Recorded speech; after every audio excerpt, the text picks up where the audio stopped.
Здравейте, аз съм Кристиан и добре дошли в новото видео. Днес съм решил да започвам нов проект, а именно Specialized да го правя ендуро. Не знам точно колко време ще протече този проект, затова няма да определя точна дата. Само ще ви кажа, че проектът започва на 27 декември. Така, почваме. Първо ще сваля спирачки, но ще сваля първата. Ще сваля първо предната, след това ще има кратка пауза, защото за да сваля втората, трябва да сваля шока. А за да сваля шока ми трябва гидоре. Вземете тези болтове тук. Аз нямам ключ от гаража, за да взема гидоре.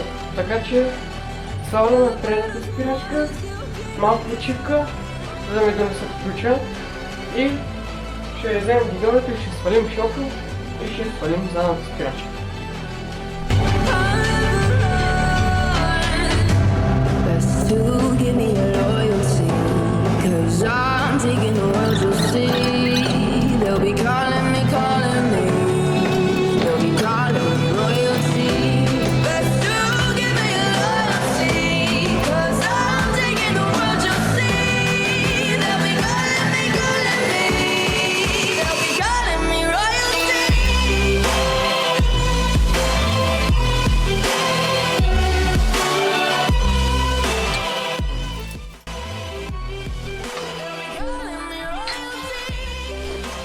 Не знам дали забелязахте сега какво направих.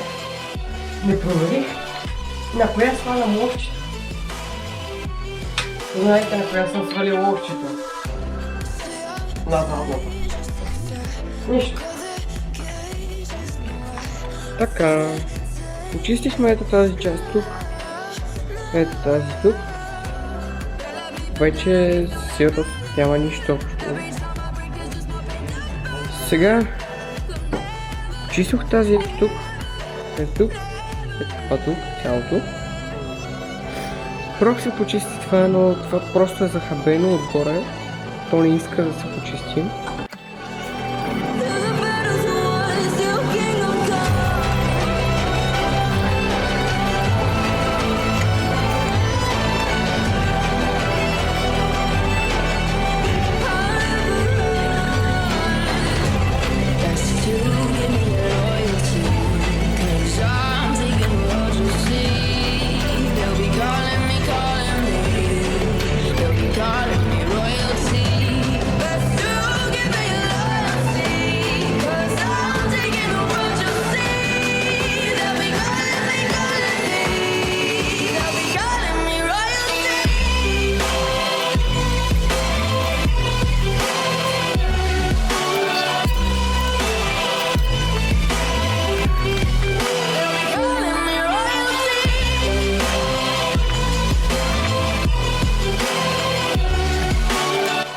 От миналите кадри бях ви показал как съм разглобил пружината и подготвена за боядисване.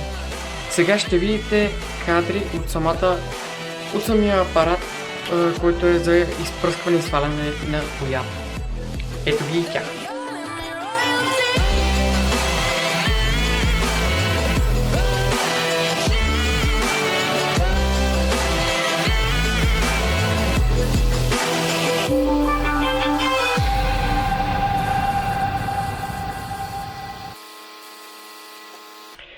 Обаче, както виждате, забравих да ви покажа как съм я боядисал.